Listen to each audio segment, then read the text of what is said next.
Break के बाद स्वागत है आप सभी का।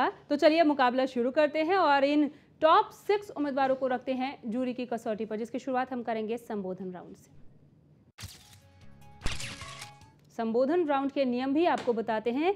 इस राउंड के नियम के मुताबिक हर एक उम्मीदवार को 3 मिनट का समय मिलेगा जनता को संबोधित करने का, जिसके लिए संबोधन के विषय हम इन्हें पहले ही बता चुके हैं और अब एक बार फिर अपने दर्शकों के लिए बता रहे हैं कि इन उम्मीदवारों के संबोधन के दौरान इन बातों को ध्यान रखना जरूरी है कि इनके विधानसभा हलके की समस्याएं क्या हैं और ये उसका समाधान कैसे करेंगे। विधानसभा हलके और पूरे राज्य को लेकर इनका विजन क्या है। लोगों को ये भी बताएं कि आखिर लोग इन्हें क्यों चुने।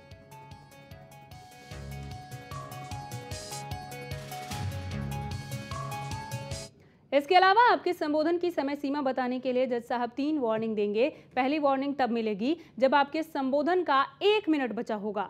दूसरी वार्निंग बेल 30 सेकंड पर मिलेगी और फिर तीसरी वार्निंग बताएगी कि अब आपका वक्त खत्म हो चुका है। जज साहब, आप जरा इस राउंड के बाकी के नियम समझा दीजिए। सभी प्रतिभागियों से कहना चाहूँगा कि हमारा ये शो किसी भी पार्टी लाइन से हटकर है। आप किसी भी पार्टी से संबंध रखते हैं, आपका कोई भी पॉलिटिकल लीडर है, आपका कोई भी नेता है, इस शो से इस बात को कोई लेना देना नहीं है। आप अपने संबोधन के दौरान या जो सवाल आपसे पूछे जाएं उनके जवाबों के दौरान आपको अपनी बात करनी है, अपनी विज़न की बात करनी है, अपने क्षेत्र की बात करनी है। आपको ना अपनी पार्टी का नाम लेना है, ना अपने पार्टी लीडर का नाम लेना है। ये जो पूरा शो है ये 100 अंकों का है। संबोधन राउंड 30 अंकों का होगा, सवाल जवाब 50 अंकों के होंगे और इन दोनों के आधार पर आपके व्यक्तित्व और नेतृत्व की एक परीक्षा की जाएगी। उसके 20 अंक अलग से आपको दिए जाएंगे। इन 100 में से 55 अंक लेना आपको अनिवार्य है। तो उम्मीद है कि आप सभी उम्मीदवार ये समझ गए होंगे कि आपको तीनों विषयों पर विशेष ध्यान देना है कि आपके संबोधन में हलके की समस्याएं, आपका विजन और जनता आपको क्यों चुने, ये सब कुछ समाहित हो। तो चलिए शुरू करते हैं। जज साहब, शुरुआत की जाएगी। राजेश जी, आप तैयार हैं? संबोधन शुरू कीजिए अब। बादशाहपुर हल्के में, एक तो बादशाहपुर विधानसभा के अंदर बादशाहपुर हल्के में एक तो फ्लाईओवर करवाना है और उद्योगों के लिए एक अच्छी नीति करवानी है। जो हमारे ये रोडों पे जो पानी भरा हुआ है, जो नगर निगम निकारा हो रहा है, ये इसकी समस्या समाधान करवाना है। और स्मॉल मीडियम उद्योगों के लिए जो लोन ऋण उपलब्ध करवाना है। बिजली की जो सबसे मोटी हमारे किसानों की सबसे मोटी बिजली की समस्या है, उसको ठीक करवाना है।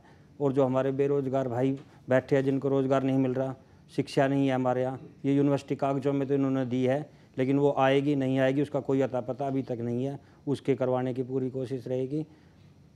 नंबर 3 पे जो हमारी ट्रांसपोर्ट जो सरकारी ट्रांसपोर्ट व्यवस्था है वो ख़राब है, उसको ठीक करवाना है। और जो ये या नंबर 4 पे जो हमारे माताएं विधवाएं जिनकी पेंशन नहीं बन रही, पेंशन है उनको चिकित्सा का है, उनको वो करवाना है। और जो क्षेत्रवाद तो इसने पूरी सरकार ने ही दे रखा है।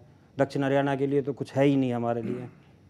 और जो दी गई है लॉलीपॉप दे रहे हैं, और कुछ लेना देना नहीं है। 67 साल से जब से हरियाणा बना है यही एक दिया जा रहा है कि क्या कह रहे हैं, हमने ये दे दिया ये दे दिया, दिया कुछ नहीं है।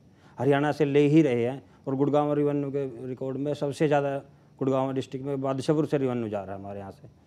और उसके नाम पर हमें कुछ नहीं मिल रहा। बिजली कटौती, रोड नहीं है हमारे, रोडों में हमें ढूंढनी पड़ती है सड़क है या गड्ढे हैं, तो उनको ठीक करवाना। उसके बाद जो हमारे ये बादशाहपुर को उप तहसील का दर्जा दिलवाना है। बादशाहपुर में कोई हॉस्पिटल नहीं है, हॉस्पिटल के लिए गुड़गांव आना पड़ता है या सेक्टर 9 जाना पड़ता है कि बादशाहपुर में हॉस्पिटल की व्यवस्था करवानी। इससे जो गाँव की गलियाँ पड़ी है, जो निगम में आगे निगम भी कुछ नहीं करना, पंचायत कुछ कर पा रही है, वो गाँव की गलियाँ शहर के ये गलियों को ठीक करवाना है, रोड बनवाने हैं। इससे अलग जो शिक्षा जो हमारे यहाँ है ही नहीं, शिक्षा में तो जो बादशाहपुर बहुत पिछड़ रहा है, इसके लिए बहुत ही आगे प्रयास करने पड़ेंगे जिससे ये है। और नंबर 3 इस पे जाके शिक्षा, एक जो इन्होंने मास्टर प्लान दिया, मास्टर प्लान के अंदर जो ये जो नियम थे वो उसको भी इन्होंने ताक के रखे है, उसके अंदर भी इन्होंने छेड़छाड़ करके और इसको अलग कर दिया है। जो मास्टर प्लान से भी है ना हमारे को कोई फ़ायदा नहीं हो रहा, तो इसके लिए भी कुछ वो करना पड़ेगा। जनता से निवेदन है हमें वोट दें। कोई 20 सेकंड है आपके पास। जनता आपको क्यों चुने?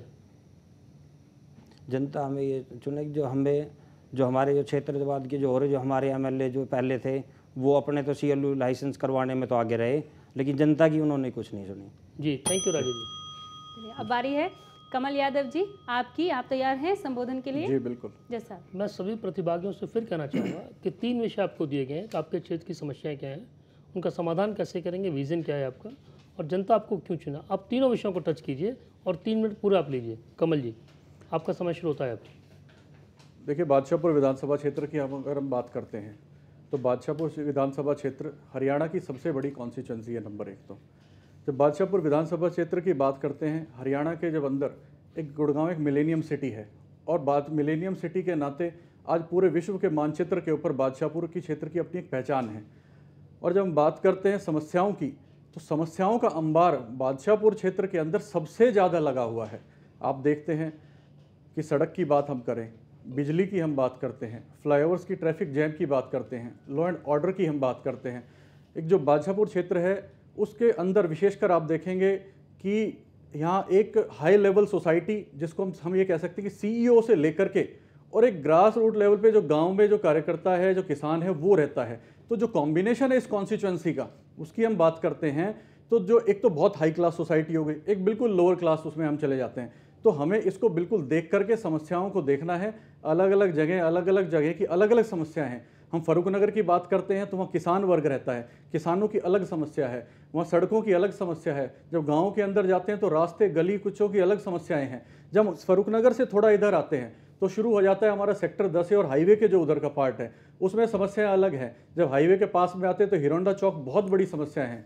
उसके बाद में जब नए गुड़गांव की तरफ आते हैं तो नए गुड़गांव के अंदर आपने देखा होगा कि बहुत ज़्यादा समस्याओं का अंबार लगा हुआ है। आज नगर निगम के अंदर हमारा क्षेत्र आ चुका है। नगर निगम के अंदर गांव के अंदर तो विकास कार्य हो रहे हैं, लेकिन हम जब बात करते हैं अर्बन एरिया की, चाहे वो प्राइवेट कॉलोनीज़ हो, चाहे हुड्डा सेक्टर्स हो, आज भी नगर निगम उनमें शून्य पे खड़ा है। ना तो प्राइवेट कॉलोनीज़ में वो पैसा लगा सकता है। अनऑथराइज की कॉलोनीज़ की बात करते हैं तो वोट डालने के लिए तो हमारे यहाँ बना दिया, लेकिन कॉलोनीज़ के अंदर जाते हैं तो आज भी गड्ढे पड़े हैं और वहाँ कोई काम नहीं, सीवरेज वगैरह का कोई काम नहीं है। इसी प्रकार से एजुकेशन की हम बात करते हैं, आज यंग जनरेशन हमारी नौकरियों के बगैर इधर उधर घूम रही है। तो बहुत सी समस्याएं ऐसी है। मैं कहना चाहूँगा इन समस्याओं का निदान निश्चित रूप से हम आने वाले समय में करेंगे। मुझे यहाँ मौका मिला तो सभी समस्याओं का निदान मैं करके दिखाऊंगा। एक हमारे पास बहुत बड़ा विजनरी प्लान है, उसकी अभी डिस्कस करने में बहुत लंबा समय लग जाएगा। संक्षिप्त में आपको बताता हूँ तो गाँवों की बात है, पंचायतों को पूर्ण रूप से उनका जो अधिकार है उसके बारे में सबसे पहले अवगत कराया जाए। नंबर 2, आज नगर निगम यहाँ बना हुआ है। मेयर के बारे में हम बात करते हैं, नगर निगम के पार्षद जो हैं, जितने भी हमारे साथी हैं, उनको ये नहीं पता कि अभी हमारी पावर्स क्या हैं। उनकी पावर्स को अवगत कराया जाए, गाँवों तक बिल्कुल सरपंचों को उनको अवगत कराया जाए। रही बात फ्लाईओवर्स की, मैंने विजिट कराया है, कृष्णपाल जी गुजर हमारी सरकार है उसमें भी विजिट कराया है, और बहुत सी समस्याओं का निदान हम करेंगे। मैं निश्चित रूप से कह सकता हूँ जनता मुझे यहाँ से चुनेगी। मैंने विकास का काम यहाँ बिल्कुल इसमें बढ़ चढ़ के कितनी भी बातें हों, चाहे प्रदर्शन की बात हो, धरने की बात हो, उनके लिए हमने लगातार संघर्ष किया है। समाज के अंदर अगर हम बात करते हैं काम करने की तो समाज के हर वर्ग को हमने टच किया है। बेगराज यादव जी के पास चलते हैं। अब आपकी बारी है बेगराज जी, आप रेडी हैं? बिल्कुल जैसा बेगराज जी संबोधन शुरू कीजिए। ठीक है जी। सबसे पहले तो खबरें अभी तक को जो आपने यहाँ बुला के हमें मौका दिया उसका धन्यवाद।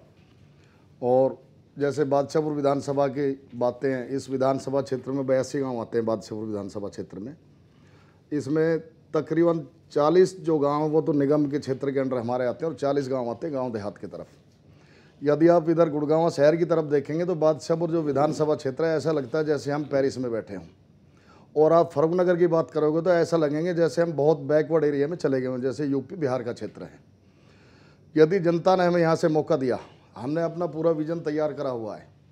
बादशाहपुर और फरूखनगर और इधर डूंडाहेड़ा 3 हमने जोन बनाए हुए हैं।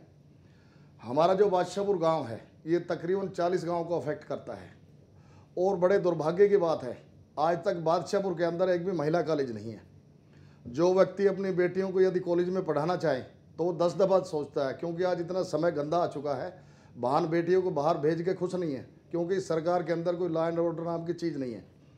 यदि जनता ने मौका दिया तो बादशाहपुर के अंदर सबसे पहला मेरा शिक्षा के ऊपर जोर होगा। सबसे पहले बादशाहपुर में महिला एक विद्यालय हम यहाँ पे खोलेंगे। और दूसरा, हमारा जो फरूखनगर क्षेत्र पड़ता है वहाँ भी तकरीबन 28-30 गांव उस क्षेत्र के अंदर लगते हैं। वहाँ पे भी कोई शिक्षा के लिए महिला कॉलेज नहीं है। दूसरा हमारा बल होगा फर्क नगर पे, हम एक शिक्षा को बनाएं। और जैसे मेरे साथियों ने फ्लाईओवर की बात करी थी, हमारे जो क्षेत्र के लोग हैं उनके साथ हम बैठ के एक दरबार लगाएंगे और उनसे पूछेंगे आप बादशाहपुर में फ्लाईओवर चाहते हैं या बाईपास चाहते हैं। जैसे हमारे उद्योगपति लोग हैं, व्यापारी लोग हैं, उनकी जिस प्रकार से इच्छा होगी उस हिसाब से हम बादशाहपुर का विकास कराना चाहते हैं। और मेरे साथियों ने जैसे बताया, आम जनता को क्या चाहिए, सड़कें बढ़िया चाहिए, सीवरेज चाहिए, पानी की व्यवस्था चाहिए, लड़कियों के लिए एजुकेशन चाहिए और कोई गुंडागर्दी हमारे क्षेत्र के अंदर ना हो। इन सब चीज़ों पर ध्यान रखते हुए हमने एक अपना विजन तैयार किया हुआ है और उसी के हिसाब से जनता ने मौका दिया तो यहाँ वाकई में काम करके हम जनता को दिखाएंगे। रही सड़कों की बात, जैसे मेरे साथी ने बताया, हम 60% रेवेन्यू गुड़गांव से देते हैं और हमारे यहाँ क्षेत्र में 5% भी सरकार उस रेवेन्यू को नहीं लगाती। यदि जनता जनार्दन ने हमें यहाँ से बनने का मौका दिया तो हम कोशिश करेंगे गुड़गांव में जीडीए बनाने का, ताकि हमारा जो विकास का पैसा गुड़गांव में लगे और डेवलपमेंट पे लगे, हमें कोई किसी प्रकार का मोहताज नहीं रहना पड़ेगा।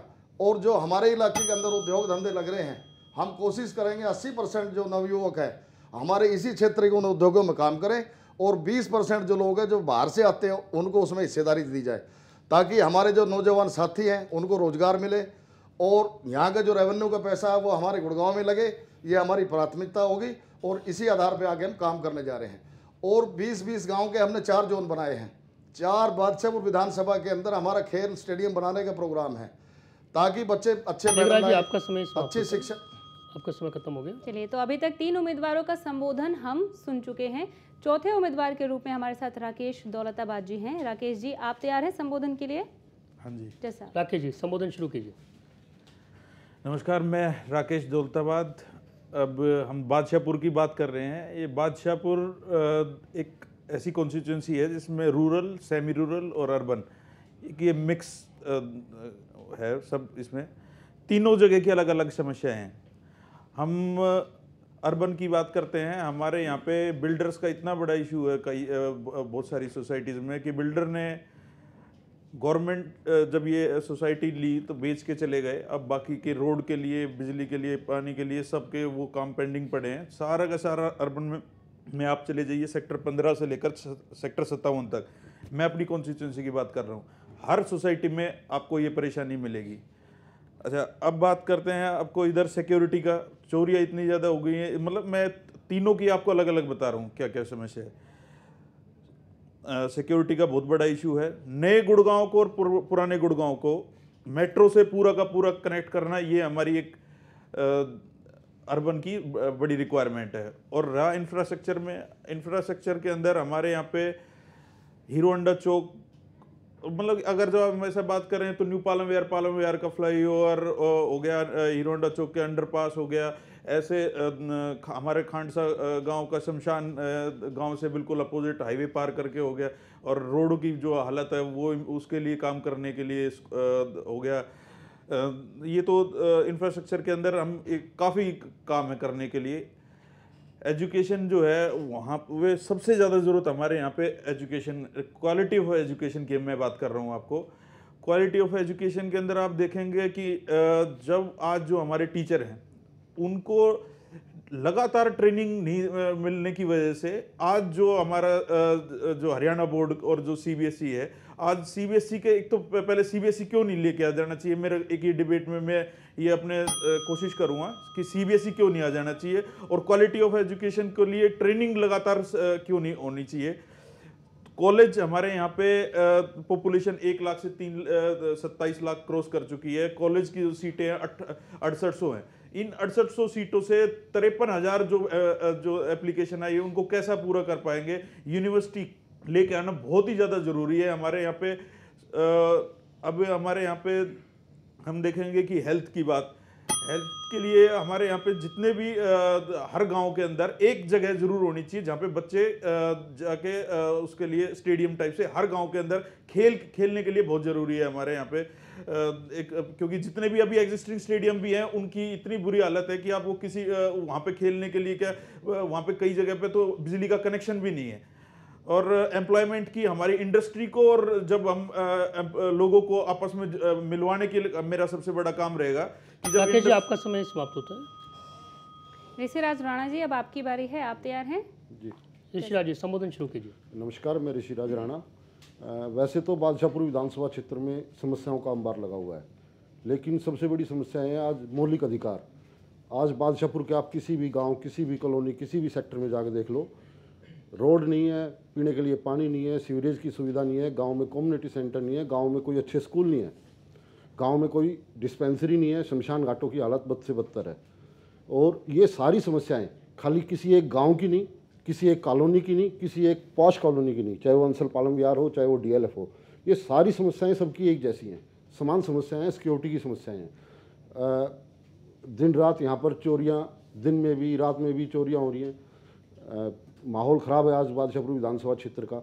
इन सब के लिए अगर जनता मुझे अपना प्रतिनिधि चुनती है, 2011 में जनता ने मुझे मौका दिया, मैं वार्ड नंबर 1 से पार्षद हूँ और अपने इस 3 साल के कार्यकाल में मैंने वार्ड नंबर 1 में लगभग 30 करोड़ के विकास कार्य कराए हैं।